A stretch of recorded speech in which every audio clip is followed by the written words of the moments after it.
श्री परमात्मने नमः।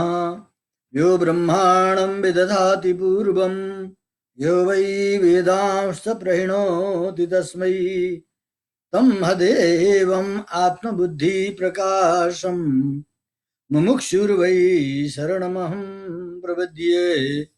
मुमुक्षुर्वै शरणमहं प्रपद्ये। ज्ञानानन्दमयं देवं निर्मलस्फटिकाकृतिम् आधारं सर्वविद्यानां हयग्रीवमुपास्महे। यस्य द्विरदवक्त्राद्यः पारिषद्याः परसतं विघ्नं निघ्नन्ति सततं विश्वक्सेनं तमाश्रये। व्यासं वसिष्ठनप्तारं शक्तेः पौत्रमकल्मषं पराशरात्मजं वन्दे सुखतातं तपोनिधिं। सम्यक् न्यायकलापेन महता भारतेन च उपबृंहितवेदाय तस्मै कृष्णात्मने नमः। करकमलनिदर्शितात्ममुद्रः परिकलितो नतबर्हिबर्हचूडः इतरकरगृहीतवेत्रस्तोत्रो मम हृदि सन्निधिमातनोतु सौरिः। अग्रे कृत्वा कमपि चरणं जाननैकेन तिष्ठन् पश्चात् पार्थं प्रणयसजुषा चक्षुषा वीक्ष्यमाणः सभ्ये स्तोत्रं करसरसिजे दक्षिणे ज्ञानमुद्राम् आबिभ्राणो रथमदिवसन् पातु नः सूतवेषः। कृष्णं कमलपत्राक्षं पुण्यश्रवणकीर्तनं वासुदेव जगद्योनिं नौमि नारायणं हरिम्। कृष्णाय यादवेन्द्राय ज्ञानमुद्राय योगिने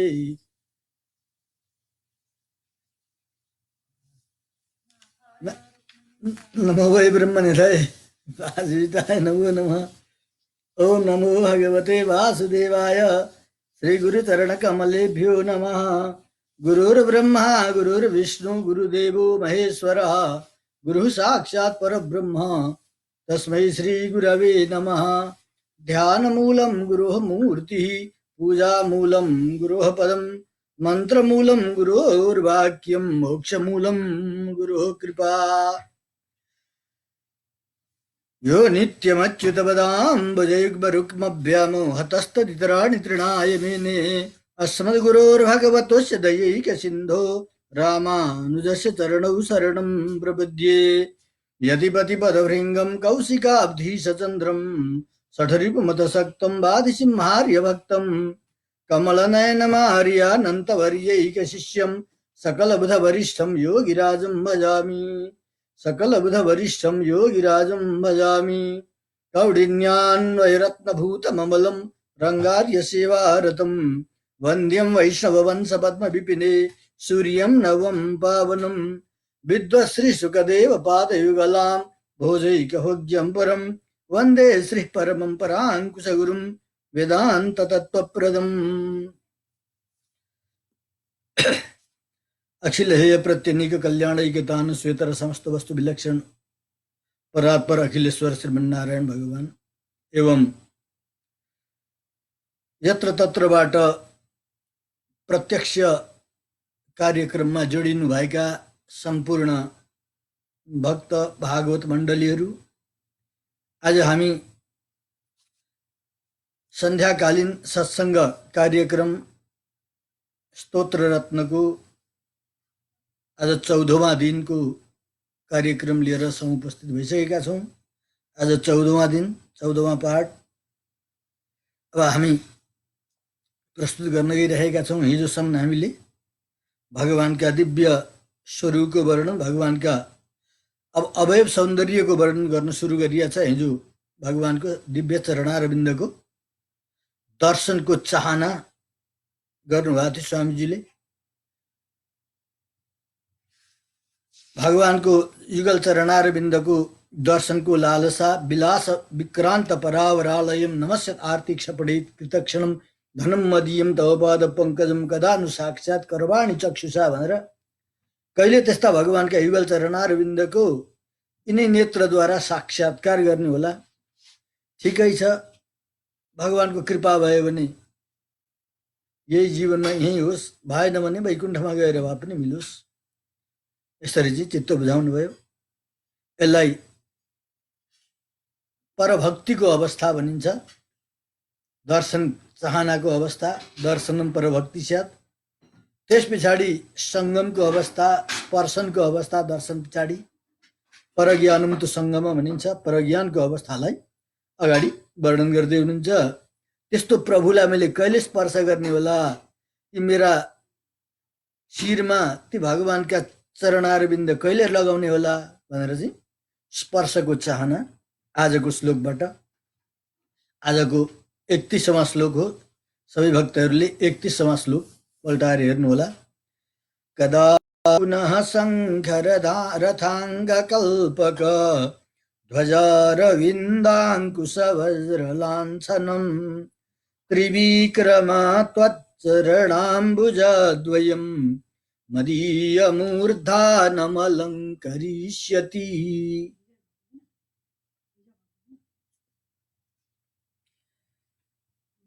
अब यसरी भगवान त्रिविक्रमको जुन चरणारविन्दको आफ्नो शिरद्वारा शिरमा अलङ्कार गर्न चाहना गर्दै हुनुहुन्छ। त्रिविक्रम यसरी चाहिँ पहिलाको सम्बोधन अन्वय यसरी गर्ने, हे त्रिविक्रम, शङ्ख रथाङ्ग कल्पक ध्वज अरविन्द अङ्कुश वज्र लाञ्छनम त्वच्चरणाम्बुजद्वयम् मदीयमूर्धानम् पुनः कदा अलङ्करिष्यति। यसरी अनुसन्धान गर्दै हुनुहुन्छ। हे त्रिविक्रम, त्रिविक्रम शब्दमा स्वामीजीको तात्पर्य हो यो सारा तिनटै लोकलाई नाप्ने बहानाले सम्पूर्ण भक्त मण्डलीको अथवा भक्त होस् अभक्त होस्, भक्ताभक्त विभेद नगरेर सबैका लागि निष्पक्ष भगवानले कृपा गर्नुभएको थियो। आफ्नो चरणारविन्दको सबैको शिरमा पुगेको थियो, सबैको स्पर्शलाई प्राप्त गरेको भगवानका चरणारविन्दलाई सबैले स्पर्श प्राप्त गर्न सकेका थिए।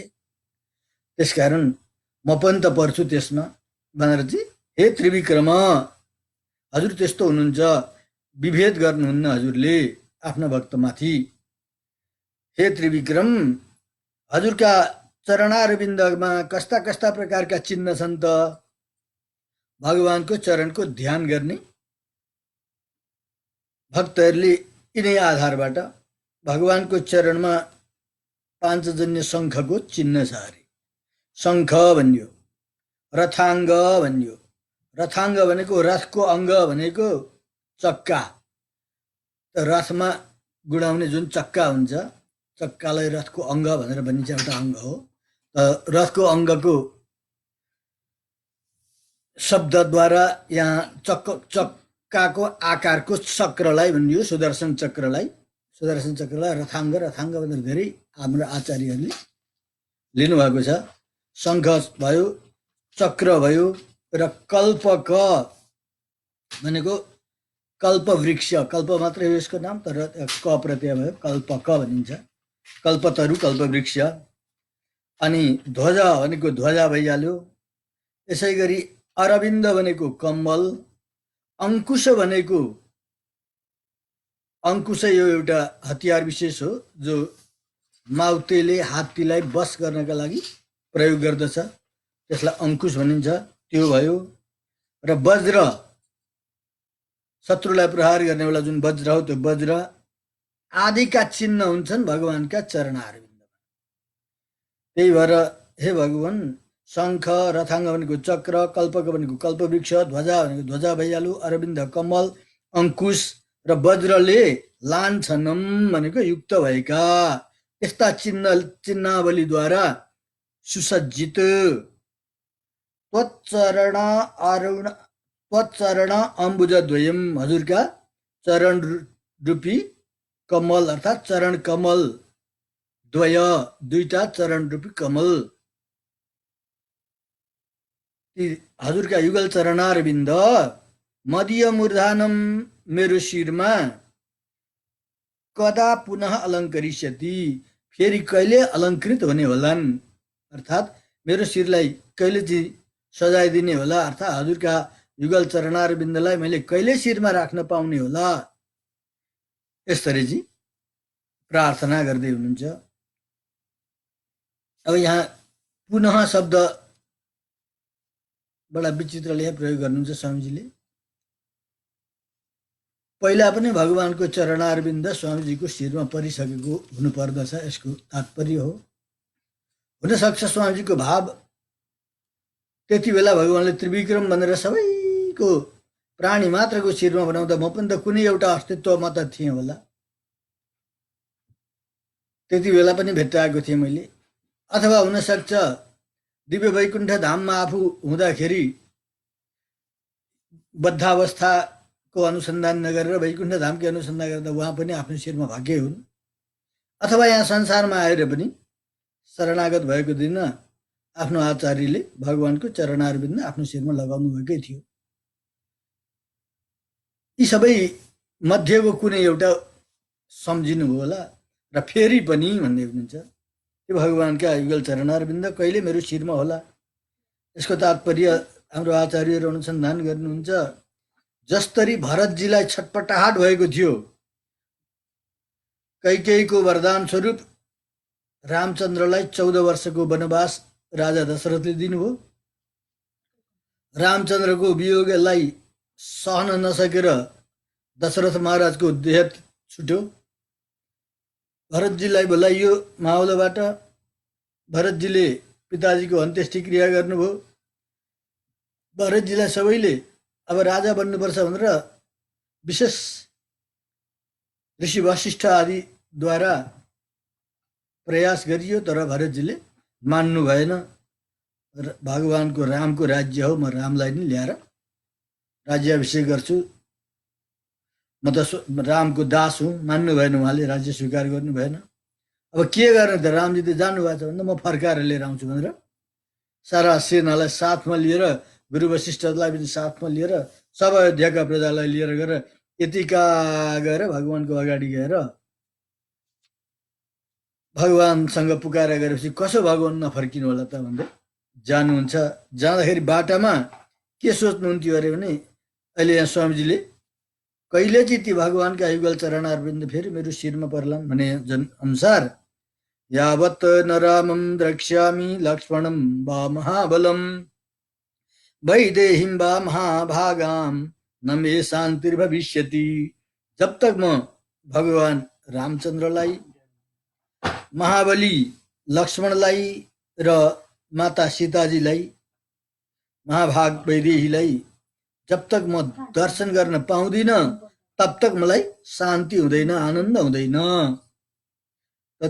तथा शान्ति न मे शान्ति भविष्यति। यस्तै बाटामा चाहिँ यस्ता सोच गर्दै यस्ता कुरा भन्दै जाँदै हुनुहुन्छ। यावत् न चन्द्र सङ्काशम तद्रक्ष्यामि शुभाननम भ्रातु पद्म विशालाक्षम न मे शान्ति भविष्यति। भगवान रामचन्द्रको दिव्य मुखाकृति चन्द्र सङ्काशम भन्नुहुन्छ, पूर्ण चन्द्रमा सदृश, पद्म विशालाक्षम कमल जस्तो विशाल नेत्रहरूले युक्त भएको भगवान राम मेरा दाजुको चरणारविन्दको दर्शन जहिलेसम्म मैले पाउँदिन तब तक मलाई शान्ति हुनेवाला छैन। अथवा उहाँलाई चाहिँ राज महाराजको स्थानमा राखेर राजकीय सम्मानद्वारा युक्त भएको, राजकीय छत्र चामरद्वारा सुसेवित भएको देख्न पाउँदिन तब तक मलाई शान्ति हुँदैन। यावन्न चरणौ भ्रातु पार्थिव व्यजनान्वितौ शिरसा प्रग्रहिष्यामि न ते शान्तिर्भविष्यति। र त्यस्ता भगवानका युगल चरणारविन्दलाई मेरो शिरमा राख्न पाउँदिन तब तक मलाई शान्ति हुँदैन भन्दै भरतजी ठुल्ठुलो मनोरथ गर्दै जानुभयो। तर विधिको विधान अर्कै थियो। भगवानले मान्नु भएन, फर्किनु भएन, आफ्नो ठाउँमा छ। त यसरी भगवानको चरणारविन्दको शिरमा धारण गर्नका लागि, चरणारविन्दलाई शिरमा धारण गर्नका लागि ठुलो इच्छा प्रकट गर्दै हुनुहुन्छ। यसै गरी हाम्रो रामानुजाचार्य स्वामीजीले पनि पछि यही अनुसन्धान गर्नुहुन्छ। कदाहम भगवत पादाम्बुजद्वयं शिरसा संग्रहिष्यामि ततो भगवता स्वयमेव मम समस्त क्लेशापहम निरतिशय सुखावहम आत्मीयम श्रीमत्पादारविन्दयुगलम शिरसी कृतम ध्यात्वा। कहिले भगवानको त्यो युगल चरणारविन्दमा शिरमा लगाउने होला। भगवानले आफै आफ्ना चरणारविन्द उठाएर मेरो शिरमा कहिले लगाइदिनु होला। यसरी अनुसन्धान गर्नुहुन्छ रामानुजाचार्य स्वामीजी पनि। र दिव्य सूर्यहरू हमेशा नै भगवानको दिव्य चरणारविन्द आफ्ना शिरमा अलङ्कृत भइरहेको अवस्थाको चाहना गर्नुहुन्छ। त्यही भएर त्रिविक्रम त्वचरणाम्बुजद्वयम् मदीय मूर्धा नमलङ्करिष्यति शब्द प्रयोग गर्नुभयो स्वामीजीले पनि। अब यहाँ भगवानका चरणारविन्दमा धेरै प्रकारका चिन्हहरूको वर्णन गरिन्छ। चक्रको चिन्ह हुनु महापुरुषको लक्षण हो। चरणमा हातमा चरणारविन्दमा पादारविन्दमा जुन पञ्चायुध शङ्ख चक्र गदा पद्म आदिको चिन्हको वर्णन। त भगवानका चरणमा यी चिन्हहरू हुन्छन् नै, त्यसैको चाहिँ अनुसन्धान गर्दै हुनुहुन्छ यहाँ स्वामीजी। अब यसरी पर चरणको शिरमा चरणलाई शिरमा प्राप्त गर्न खोज्नुको तात्पर्य के त भन्दा दर्शनम परभक्ति स्यात् भयो। दर्शन हुँदाखेरि परभक्ति भयो भने परज्ञानम त सङ्गम, भगवानको साथमा सङ्गम परज्ञानको चाहिँ चाहना हो। त्यो भइसकेपछि पुनर्विश्लेष भिरुत्व अवस्था आउँछ, त्यसलाई भनिन्छ परमाभक्ति। परज्ञान परभक्ति र परमाभक्ति परिपूर्ण बन्नको लागि यसरी चाहिँ प्रार्थना गर्दै हुनुहुन्छ। अब यसरी भगवानको दिव्य युगल चरणारविन्दको चाहना, यो चरणारविन्दलाई शिरमा राख्न चाहना गर्नुभयो यो पद्यद्वारा। अब अगाडिबाट बडा विचित्रको हिसाब किताबको चाहिँ स्तुति गर्दै हुन्छ भगवानलाई, जहाँ क्रियापदै पाइँदैन। 11वां श्लोकमा गएर बल्ल क्रियापद हुन्छ र 11वटा श्लोक सबै अन्वय भएर अन्तिमको श्लोकमा गएर मिल्दछ। विचार गर्नु होला यहाँहरूले, कहीँ क्रियापद मिल्दैन त्यसमा। जस्तै अब हामी सुरु गर्दैछौँ 32वां श्लोक, जसलाई हामी विराजमानोज्ज्वल पीतभासम भन्छौँ। त्यहाँदेखि लिएर एकैचोटि 11, 12, 13, 14, 15वां श्लोक भनौँ 46 श्लोकसम्म गएर बल्ल भवन्तमेवानुचरन् निरन्तरं प्रशान्त निःशेष मनोरथान्तरः कदाह मैकान्तिक नित्य किङ्कर प्रहर्षयिष्यामि सनाथ जीवितः भनेर चाहिँ प्रहर्षयिष्यामि मा गएर कहिले मैले त्यस्तो प्रभुलाई, त्यस्तो भगवानलाई खुसी गराउन पाउँला भन्नुहुन्छ। यो 46वां श्लोक हो। त्यहाँसम्म सबै भगवानका विशेषणहरू यस्ता यस्ता भगवानलाई, यस्ता भगवानलाई, यस्ता भगवानलाई भन्दै मात्रै गइन्छ। यो विराजमानोज्ज्वलदेखि 15वां श्लोकसम्म यसलाई संस्कृत जान्नेवाला संस्कृतज्ञहरूले यो शास्त्रलाई अर्थात् यो लक्षणलाई कुलक लक्षण भन्नुहुन्छ। कुलक लक्षणले युक्त भएको शास्त्रकार कुलक भनिन्छ यसलाई। भगवानका दिव्य मङ्गल विग्रहको, दिव्य आयुध वर्गको, भगवानका दिव्य पटरानीहरूको, गरुड विचक्षण आदिको, आफ्ना दिव्य परिजनहरूको सबैको वर्णन र भगवानका ऐश्वर्य वैभवहरूको वर्णन गर्दै गर्दै तत्सदृश भगवानको नित्य कैङ्कर्यको प्राप्ति, नित्य सेवाको प्राप्ति गर्दै उहाँ पुगेर बल्ल क्रियापद भेटिन्छ। यहाँसम्म जम्मै भगवानका विशेष वर्णनहरू हुन्छन्। अब सुरु गरौँ हामी यो कुलकमा प्रवेश गरौँ। 32वां श्लोक हेर्नुहोला। विराजमानोज्ज्वल पीतवाससं स्मितात शिशु न समामलच्छविं निमग्न नाभिं तनुमध्यमुन्नतं विशालवक्षस थलशोभिलक्षणम्। यहाँबाट भवन्तमेवानुचरन् निरन्तरमसम्म नपुगुन्जेली वास्तवमा भन्ने भने अर्थै लाग्दैन, भनौँ अर्थ निस्किँदैन, त्यहाँसम्म एउटै अन्वय भएर जान्छ भनौँ। यहाँ हेरौँ, विराजमानोज्ज्वल पीत वाससं स्मितात शिशु न समामलच्छविम। यसको अन्वय यसरी हेर्नु ल सिधै, विराजमान उज्ज्वल पीत वाससं स्मित अतशी सुन सम अमलत छविम निमग्न नाभिम तनुमध्यम उन्नतम विशाल वक्षस्थल शोभी लक्षणम। यसरी नै अन्वय हो, सिधै छ। जसलाई दण्डान्वय भनिन्छ, दण्डान्वय नै खण्डान्वय हो, खण्डान्वय नै दण्डान्वय हो। दुईटा अलग अलग अन्वय परेनन्, एउटै किसिमले अन्वय जान्छ। विराजमान उज्ज्वल पीतवाससम, विराजमान भनेको शोभायमान भइरहेको छ, पीताम्बर अत्यन्त चम्किनेवाला, उज्ज्वल भनेको चम्किनेवाला जुन, पीतवाससम पीताम्बर जसको अघि भगवानका चरणारविन्दको प्रार्थना गर्दै हुनुहुन्छ, गर्नुभयो अघिको श्लोकमा, कदा पुनः शङ्कर थाङ्ग कल्पक ध्वजारविन्दको सुभद्र लान्छन् भन्दै। अब यसमा गएर चाहिँ दिव्य मङ्गल विग्रहको प्रार्थना गर्दै हुनुहुन्छ, स्मरण गर्दै हुनुहुन्छ। कहिले मैले त्यो प्राप्त गरौँला, अर्थात् त्यो कहिले दर्शन पाउँला त्यस्तो वस्तुलाई, अर्थात् यति यति वस्तुले विभूषित भएको भगवानलाई मैले कहिले खुसी बनाउँला भेट्टाएर वैकुण्ठमा गएर। यही कुरो, विराजमानो ज्वलपित वाससम, पीताम्बर चम्किलो पीताम्बरद्वारा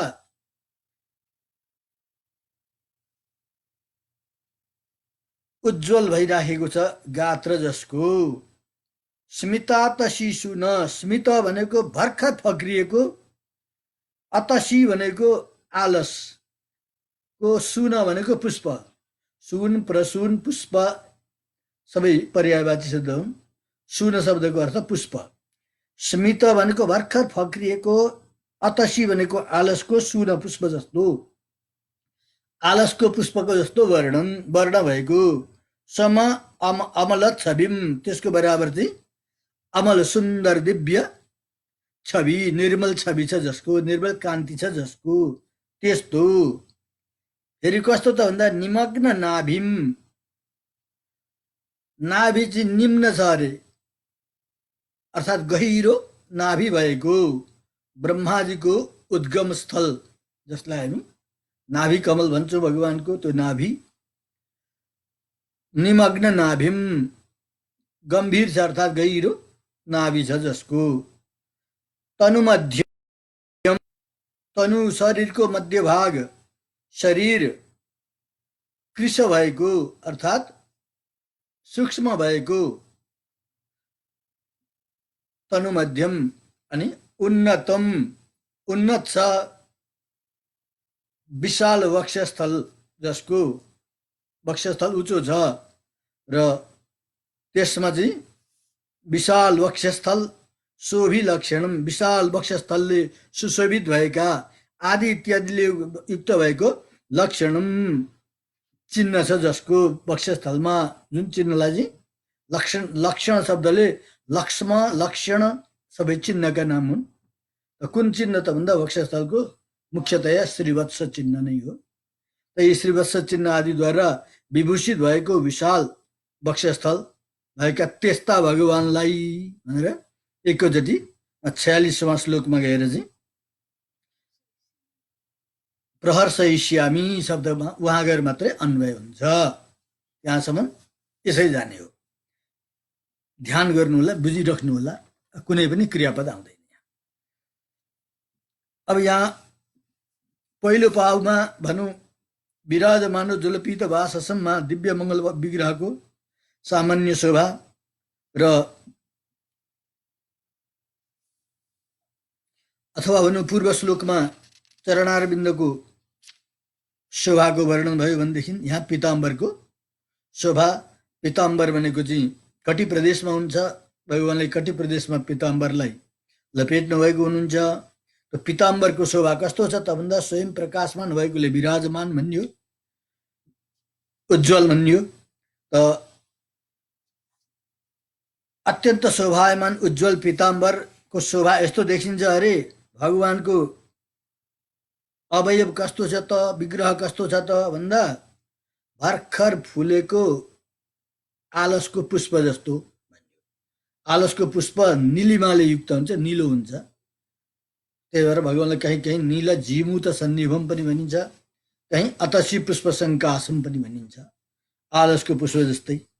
त त्यस्तो निलिमाले युक्त भएको दिव्य मङ्गल विग्रहमा पीताम्बरको शोभा यति राम्रो देखिन्छ अरे वस्तुत हेर्ने हो भनेदेखि पीताम्बरको शोभाले भगवानको विग्रहको शोभा अथवा विग्रहको शोभाले पीताम्बरको शोभा, यसलाई परभाग रसावह भन्नुहुन्छ हाम्रो आचार्यहरू।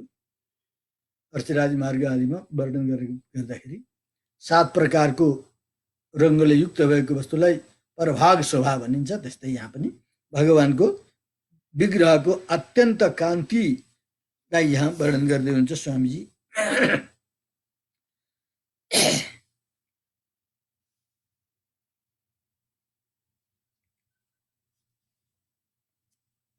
अब यहाँ भगवानलाई दुईटा मुख्य विशेषण भनियो, एउटा विराजमान, विलासमान, प्रकाशमान, उज्जवल पीताम्बर।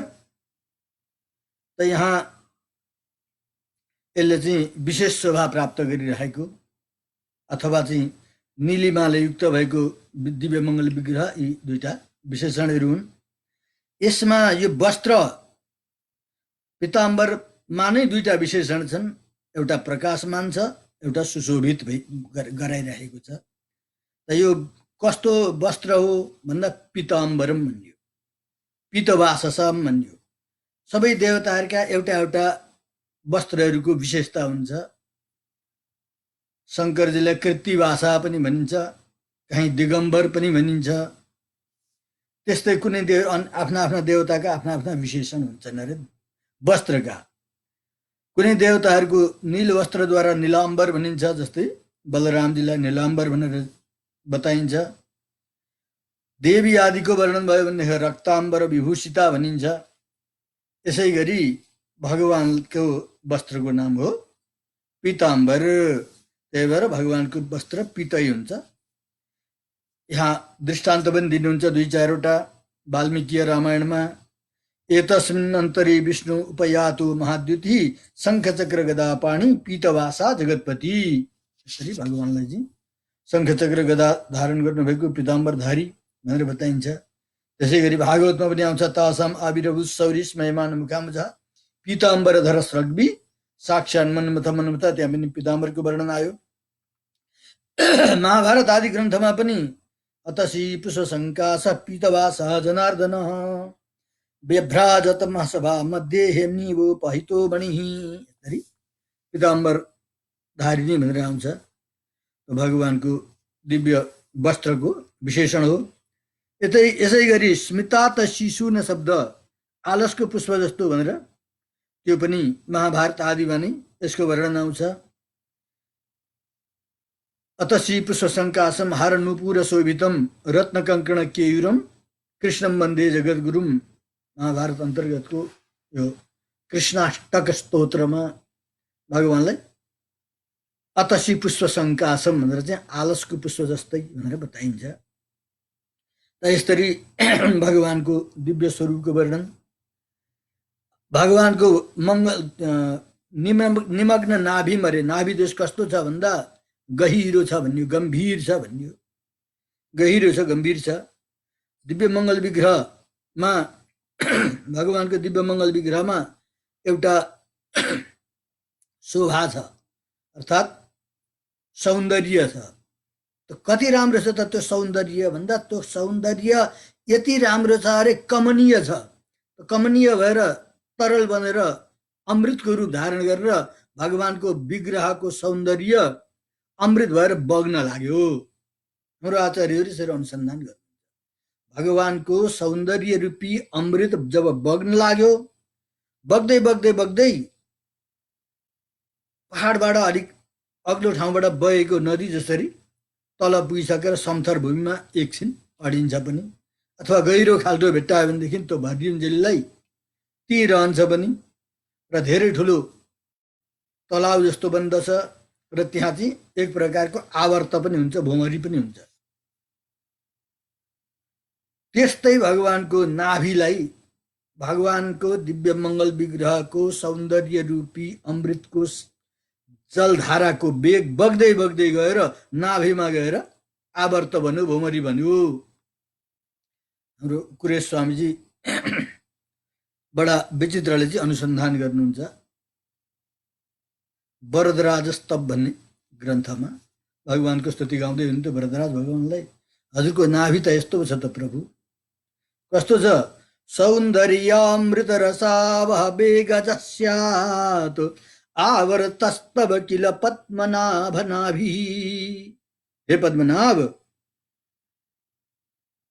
नाभिबाट चाहिँ कमलको उत्पत्ति र त्यो कमलबाट ब्रह्माको उत्पत्ति अर्थात् ब्रह्माको पनि उत्पत्ति उद्गम स्थल भएको हजुरको नाभि, तब नाभि हजुरको नाभि त सौन्दर्यामृत रस प्रवाह वेगज, हजुरको सौन्दर्य रूपी जुन अमृत हो, अमृत रूपी रसको प्रवाह बगेर जाँदै थियो, त्यसबाट उत्पन्न भएको आवर्त किल, तब नाभि हजुरको नाभि त्यसैबाट उत्पन्न भएको एउटा चाहिँ आवर्त हो, भुमरी हो। त्यसकारण निमग्न छ, निमग्न नाभिम, गहिरो छ। भगवानको नाभिको यसरी वर्णन गर्नुहुन्छ। अझै त्यो नाभिलाई त ब्रह्माजीको उद्गम स्थल मात्रै नभनेर अनन्त कोटि ब्रह्माण्डहरूको नै उत्पत्ति स्थान अरे। भगवानको नाभिबाट नै सबै वस्तु, कमलको उत्पत्ति भयो, तीबाट त नाभिलाई ब्रह्माण्डको उत्पत्ति स्थान भन्नुहुन्छ। किन त भन्दा भगवानले सम्पूर्ण ब्रह्माण्डको सूक्ष्म तत्त्वलाई आफ्नै मुखमा राखेर पेटमा पुर्याउनुहुन्छ, त्यही नाभिले अड्काएर राखेको थियो होला। त्यसकारण पछि फेरि त्यहाँबाट भगवानले बाहिर निकाल्नुहुन्छ भनेर अण्डानाम तत् उदरमानमनन्ति सन्तः स्थानं तद् वरद कथं नु कार्ष्यमस्य।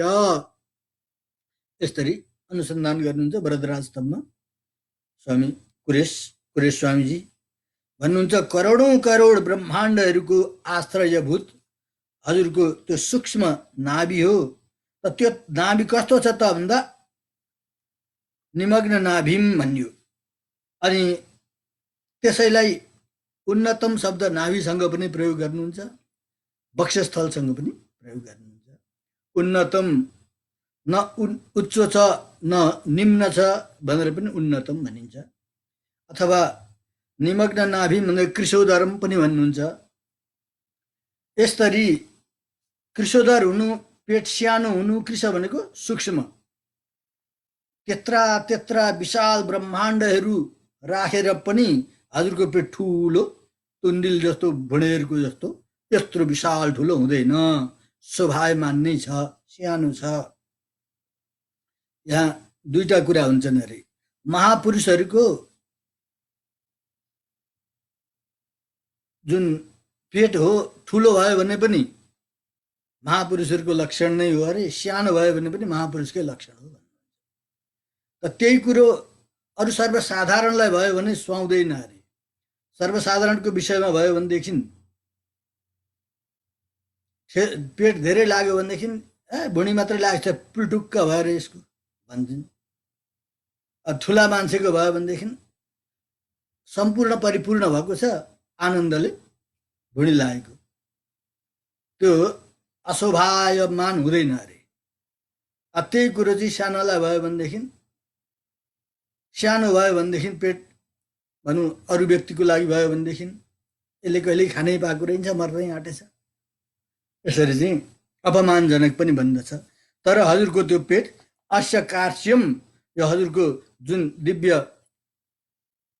गम्भीर नाभिले युक्त भएको जुन पेट हो, यो कृशोदर भएर पनि महापुरुषको लक्षणले लक्षितै छ। यसरी अनुसन्धान गर्नुहुन्छ।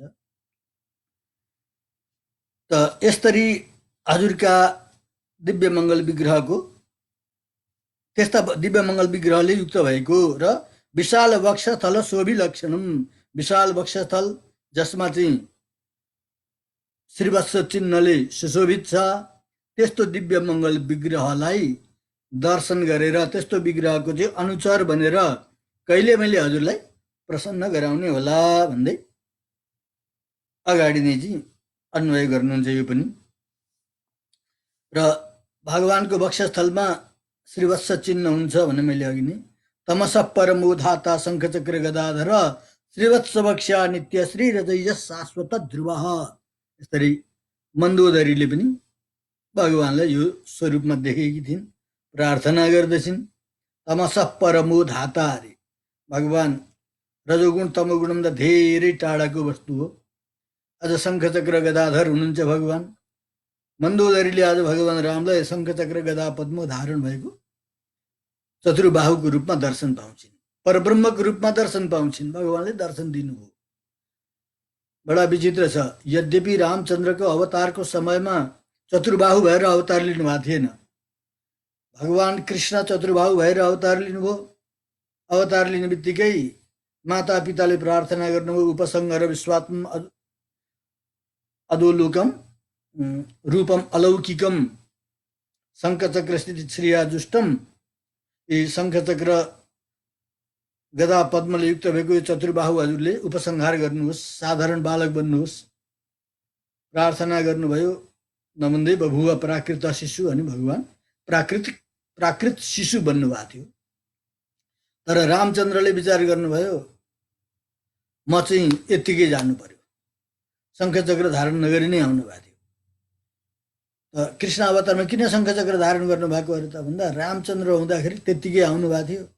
संसारमा जाने हो, एउटा मान्छे भनेर जाने हो। रावणलाई मान्छेले मार्छ भनेको छ, म चाहिँ भगवान भएर गएँ, आफ्नो स्वरूपमा गएँ भनेदेखि त्यसले चिन्ला, फेरि बर्बाद होला। मान्छे हुनुपर्ने छ, भगवान मानिस जस्तै भएर आउनुभएको थियो। जब मन्दोदरीले भने शङ्खचक्र गदाधर ठग्नु त नहुने रहेछ, देख्नेले त देखिहाल्दो रहेछन् भनेर चाहिँ कृष्ण अवतारमा भगवान फेरि शङ्खचक्र लगाएर आउनुभएको थियो। माता पिताले प्रार्थना गर्नुभयो, त्यहाँ पनि उपसंहार गर्नुभएको थियो। त आदि इत्यादि स्थानमा भगवानलाई श्रीवत्स वक्ष्या नित्य श्री शब्दको प्रयोग छ। श्रीवत्स चिन्ह भगवानले लाउनुहुन्छ। वास्तवमा श्रीवत्स चिन्ह भनेको सम्पूर्ण प्रकृति प्रधान भन्छ, प्रकृति भनौँ, मूल प्रकृतिको वस्तु सबैलाई चाहिँ भगवानले श्रीवत्स चिन्हको रूपमा नै धारण गर्नुहुन्छ।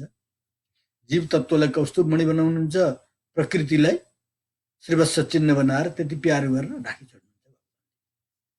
त्यही वस्तु त यस्तो शोभाले युक्त भएको भनेर यहाँनिर भगवानको दिव्य मङ्गल विग्रहको यस्तो मङ्गल विग्रह सुशोभित प्रभुलाई मैले कहिले आनन्दित गराउने होला, उहाँ गएर वैकुण्ठमा गएर भन्ने कुरा चाहिँ अगाडि 46वां श्लोकमा गएर नै अन्वय हुन्छ। अब अगाडि अर्को श्लोक जाउँ हामी, 33वां श्लोक। चकासतं ज्याकिणकर्कशै शुभै चतुर्भिराजानुविलम्बिभिर्भुजैः प्रियावतं सोत्पलकर्णभूषण श्लथालकावन्दविमर्दशंसिभिः।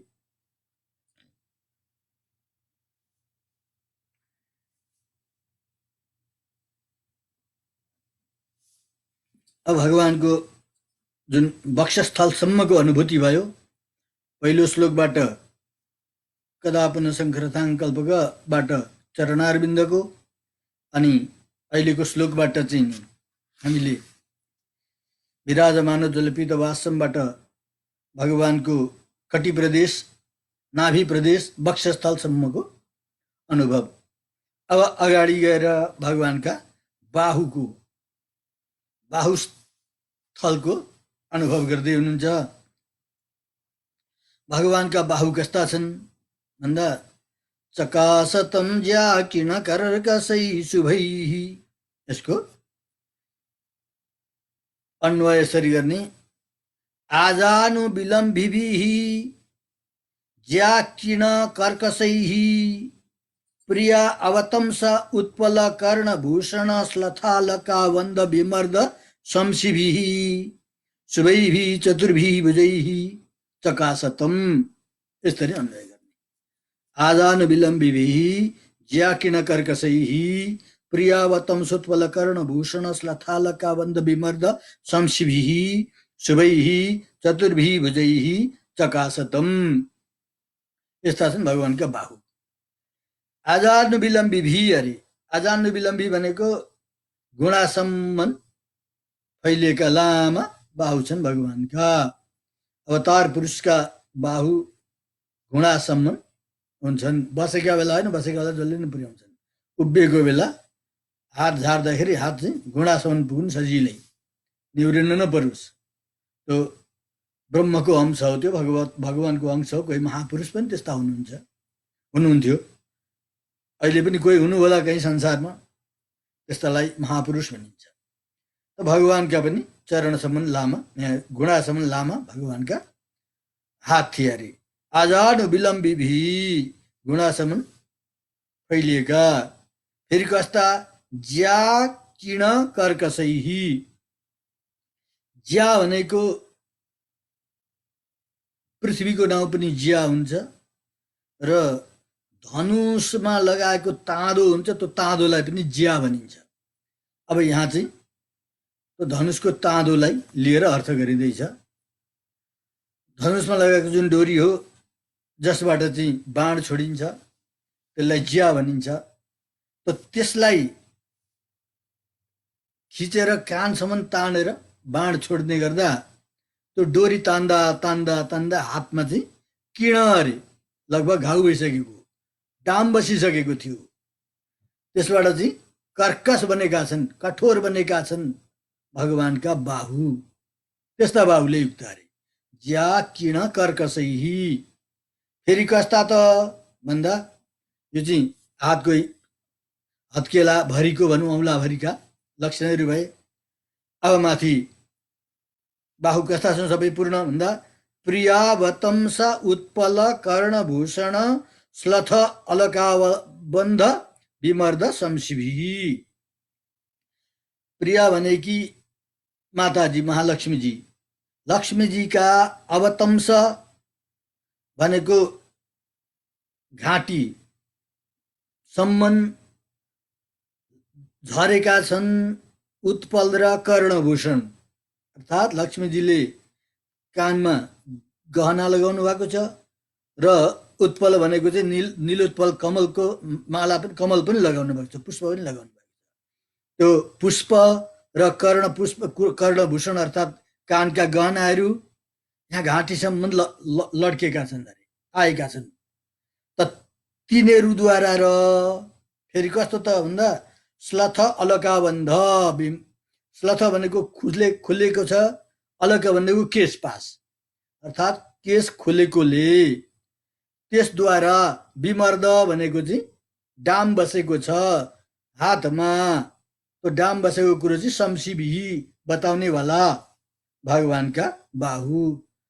भन्नको तात्पर्य के त भन्दा, भगवानले हात दिनुहुन्छ, लक्ष्मीजी त्यसमा अडेसा लागेर बसिदिनुहुन्छ, सुतिदिनुहुन्छ। त्यति बेला लक्ष्मीजीका केश पासद्वारा पनि डाम बनेका छन्, अथवा चाहिँ लक्ष्मीजीको गहना, कानमा लगाएको गहनाद्वारा अथवा पुष्पको मालाद्वारा भगवानको हातमा चाहिँ परै देखिने गरी डाम बसेको छ। त्यस्ता प्रिया अवतंस उत्पल कर्णभूषण श्लथालकाबन्ध विमर्द शंसिभी। त्यो कुरोलाई चाहिँ सूचना गर्नेवाला अर्थात् बताइराख्नेवाला त्यस्ता। शुभैही अत्यन्त शोभनीय, शोभायमान, मङ्गलमय भनौँ। चतुर्भी भुजैही, चारवटा बाहुद्वारा, एउटा दुईटा होइन, चारवटा बाहुद्वारा। चकासतम, शोभायमान हुनेवाला, प्रकाशित भइराखेको। चकासले दीप्तौ धातु, प्रकाशमान भइराखेको। यसरी भगवानका बाहुको वर्णन हो। अर्थात् घुँडासम्म लामा, धनुष तान्दाखेरि त्यो धनुषको ताँदोले हातमा चाहिँ डाम बसिसकेको। महालक्ष्मीजी अडेसा लाग्दाखेरि उहाँको कपाल, केशपास र उहाँले लगाएको कर्ण, कानका गहना अथवा पुष्प आदिद्वारा देखिराखेको छ प्रत्यक्ष रूपमा डाम जसमा। त्यस्ता शोभाले युक्त भएका चारवटा बाहुले युक्त भगवानलाई, त्यस्तो प्रकाशमान भगवानलाई कदा प्रहर्षयिष्यामीमा गएर अन्वय हुन्छ, अन्तिममा गएर भगवान त्यस्तो भगवानका बाहुको स्वरूप यहाँ बताइयो। अब यहाँ ज्या किन कर्कसै भनेर क्षत्रिय धार्यते चापो नार्थ शब्द भवेदिति भनेर चाहिँ वीर क्षत्रिय भनेर चाहिँ यहाँ वीर गुणको परिचय हो। यो वीरत्वलाई चाहिँ यहाँ बताउँदछ। शौर्य गुण अथवा वीर्य गुण शौर्य गुणको परिचायक हो। भगवानले धनुष बाण किन लिनुहुन्छ, किन बाण चलाउनु पर्यो भन्दा भगवानका दुईटै काम हुन्छन् अरे अवतारमा। जसरी महाभारतमा भगवानले भन्नुभएको थियो, द्वौ तु मे वधकालेस्मिन् नक्षन्तव्यौ कथञ्चन यज्ञ विघ्नकरं हन्याम पाण्डवानां च दुर्ददुम। मेरा दुईटा व्यक्ति बद्ध हुन्छन् अरे, दुईटैलाई मार्नको लागि मैले बाण लिन्छु। कस्ता को त भन्दा अर्थात् यिनीहरूलाई चाहिँ नक्षन्तव्यौ कथञ्चन, यी दुई प्रकारका व्यक्तिलाई म कुनै हालतले पनि क्षमा गर्दिनँ।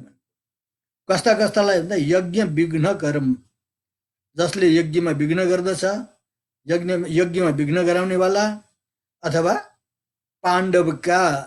पाण्डवलाई दुःख दिनेवाला, यी व्यक्तिलाई म सहन सक्दिनँ, यिनीहरूलाई मारिदिन्छु।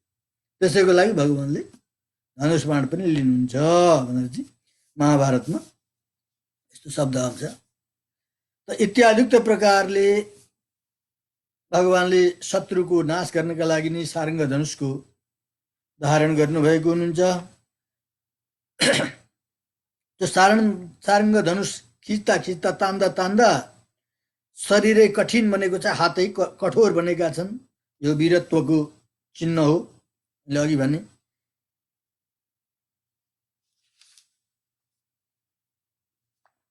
अब यहाँ भगवानका त्यस्ता चिन्हले युक्त भएका चारवटा बाहुले युक्त भन्यो।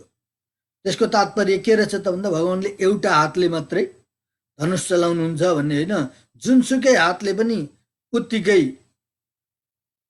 सजिलो गरी धनुष बाण चलाउनुहुन्छ भगवान भन्ने कुरो हो।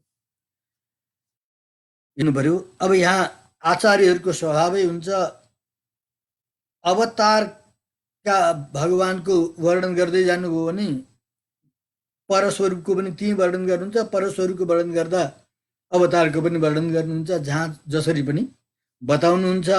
त यस्तो स्वरूप परत्व स्वरूप श्री वैकुण्ठ धाममा पनि यस्तो दर्शन गर्न पाइन्छ भन्नुहुन्छ।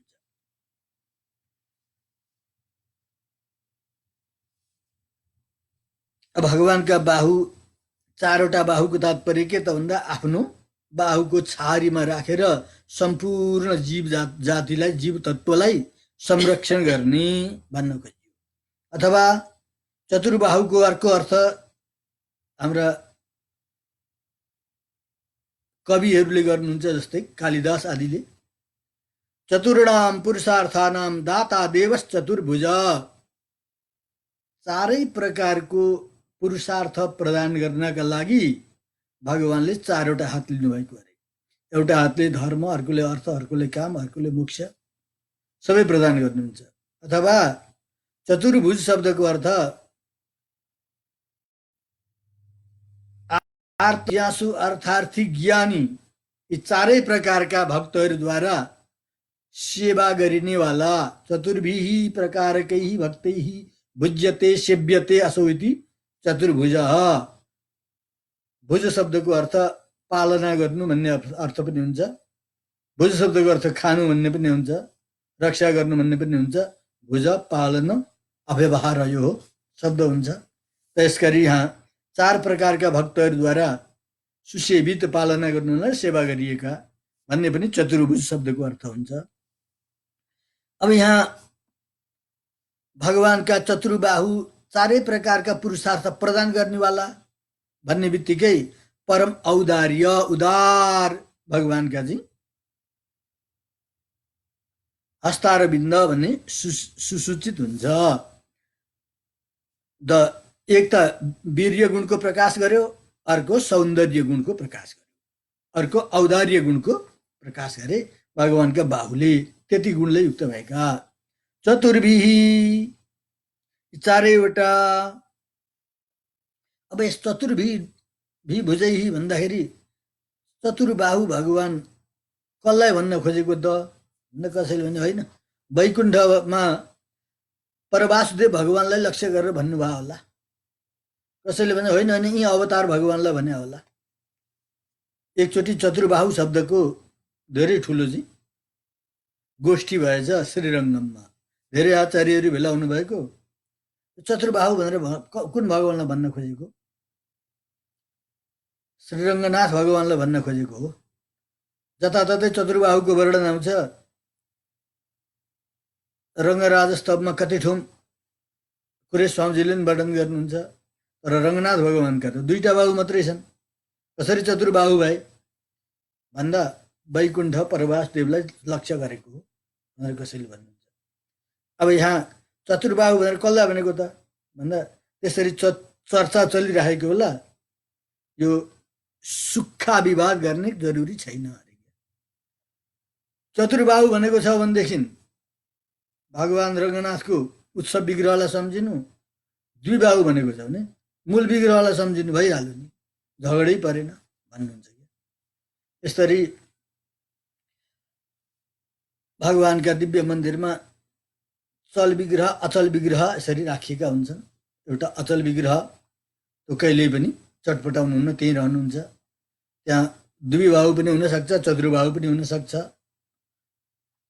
वृन्दावनमा रङ्गनाथ भगवानको दर्शन गर्न जानुभएको छ भने त्यहाँ पनि द्विबाहु नै हुनुहुन्छ, दुईटै बाहुले युक्त हुनुहुन्छ भगवान। कहीँ कहीँ त्यसरी द्विबाहुवाला भगवान पनि पाइनुहुन्छ, कहीँ चतुर्बाहु हुनुहुन्छ। र उत्सव विग्रह प्राय चतुर्बाहुकै हुनुहुन्छ। र उत्सव विग्रहको चाहिँ स्मरण गर्नुभएको होला त्यसो भए भनेर यसरी चाहिँ उहाँहरूले वार्ता गर्नुभएको थियो। त्यही भएर भगवानका बाहु कति हुन्छन् त भन्दा धेरै पनि हुन्छन्, दुईटा मात्रै पनि हुन्छन्। कम मुखम किमस्य कौ बाहु, पुरुष सूक्तमा यहाँहरूले अनुभव गर्नुभएको छ भने यो शुक्ल यजुर्वेदको नि कृष्ण यजुर्वेदीय पुरुष सूक्तमा कौ बाहु यसरी दुईटा बाहुको वर्णन आउँछ।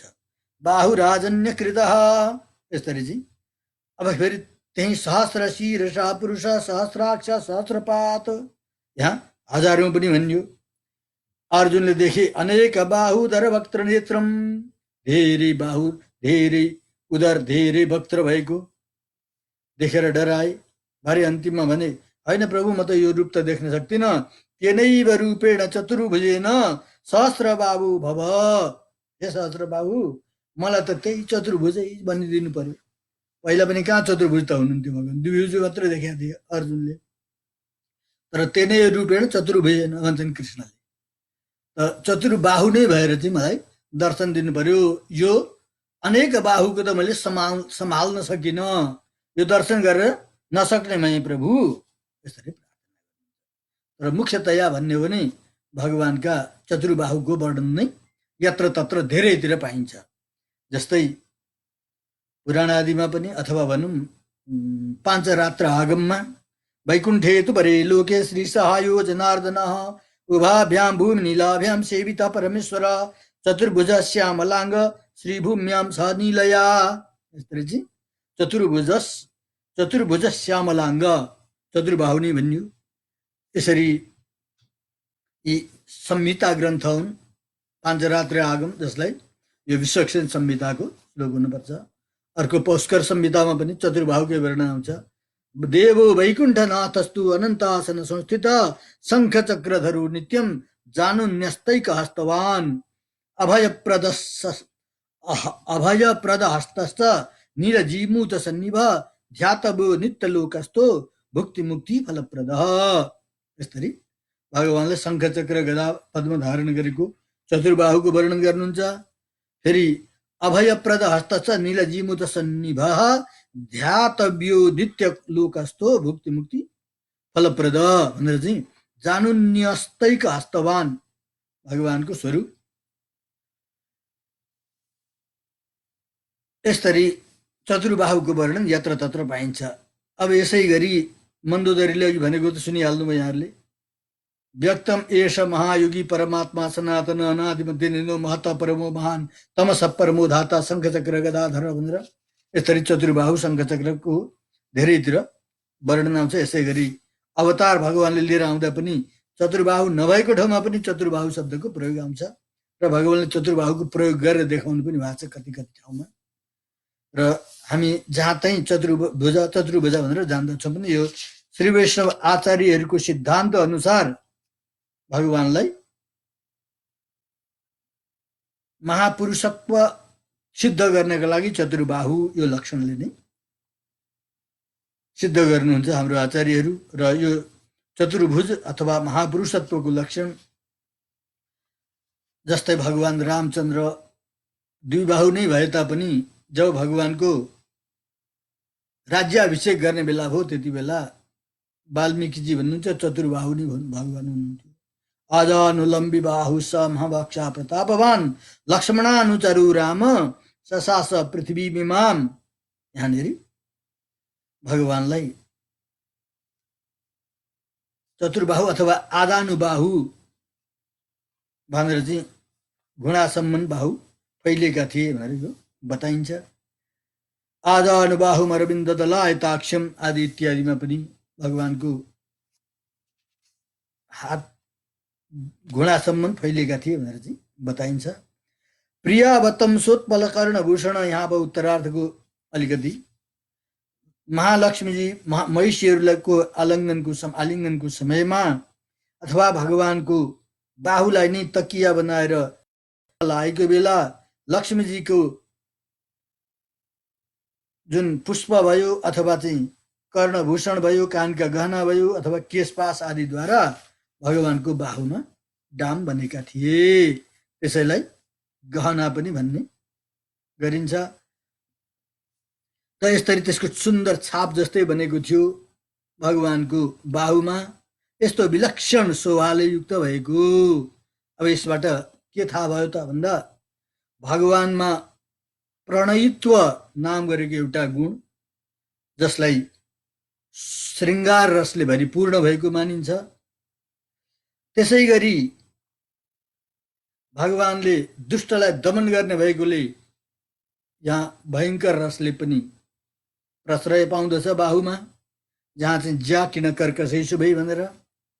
र यी दुवै अथवा भनौँ वीरत्वको प्रतीक भनेर अघि भने मैले धेरै प्रकारको अनुभव गर्दै भगवानका बाहुको दिव्य स्वरूपको दर्शन गर्नुभयो। भगवानका बाहु यति दिव्य छन् भनेर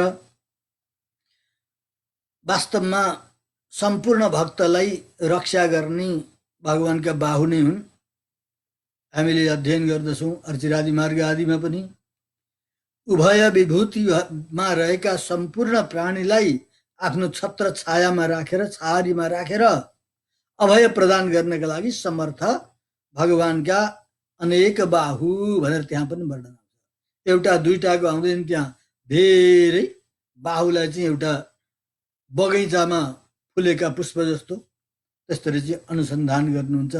त्यस्ता धेरै बाहुले युक्त भएको भगवानको चाहिँ दर्शन पाउनुभयो। त त्यस्तो भगवानलाई, यी सम्पूर्ण लक्षणले युक्त भएका भगवानलाई म कहिले गएर भवन्तम एव अनुचरम निरन्तरम, त्यस्ता हजुरको मात्रै अनुचर बनेर, सेवक बनेर, दास बनेर हजुरको पछि लाग्ने भएर भवन्तम एव अनुचरम निरन्तरम प्रशान्त निशेष मनोरथान्तर, अरू मनोरथान्तर सबै नष्ट भएको छँदो। कदा अहम ऐकान्तिक नित्य किङ्कर, म एकान्तमा नित्य किङ्कर भनेर हजुरको नित्य निरन्तर विघ्न बाधा रहितको सदा सर्वदाको किङ्कर भनेर हजुरलाई प्रहर सहिष्यामी, खुसी गराउनु पाउँला भनेर 46वां श्लोकसँग गएर यो सम्बन्ध हुन्छ। सायद भोलि नपुगे पर्सि चाहिँ पक्कै त्यहाँ पुगिएला। यी 15वटा श्लोकको एउटै अन्वय हुन्छ। यो सुरु गरियो कुलकको, कुलक भने मैले अघि नै जुन विलास विक्रान्त विलास विक्रान्त होइन, यो अर्को श्लोक विराजमानोज्वल पीतवाससम्मदेखि लिएर त्यहाँसम्म भवन्तमेव अनुचरन् निरन्तरम, उहाँ पुगेर मात्रै क्रियापद आउने हुनाले सबै श्लोकको अर्थ उहाँसम्म अन्वय भएर जान्छ होइन। यी बिचको एउटा मात्रै श्लोक पढ्ने हो भनेदेखि विद्वत्ता भएका विद्वानहरूले पनि त्यो पहिला अनुभव नगरेको छ भनेदेखि अर्थ लाग्दैन, किनभने क्रिया नै छैन। के भन्न खोजेको त? यस्तो त हो, तर त्यो भन्न खोजेको चाहिँ के त भन्दा भन्न खोजेको कुरो भेटिँदैन। उहाँ गएर मात्रै भेटिन्छ, सबै एकैचोटि अन्वय हुन्छ। त्यहाँसम्म प्रतीक्षा गरेर बस्नु होला। आजको लगभग समय पूर्ण भएको जस्तो मैले बुझेँ र आजलाई यहीँ विश्राम गरौँ। बोल श्री वैकुण्ठनाथ भगवानको, लक्ष्मी नरसिंह भगवानको, राधा रामचंद्र भगवानको, श्री राधा कृष्ण भगवानको, भाष्यकार रामानु स्वामी महाराज को, श्री यामुनाचार्य स्वामी महाराज को, श्री जगत गुरु योगीराज स्वामी महाराज को, आफ्ना आफ्ना गुरु गोविंद को, सत्य सनातन धर्म को, समस्त वैष्णव मंडली को, उलाद का आनंद को। जय जय श्रीमन्नारायण।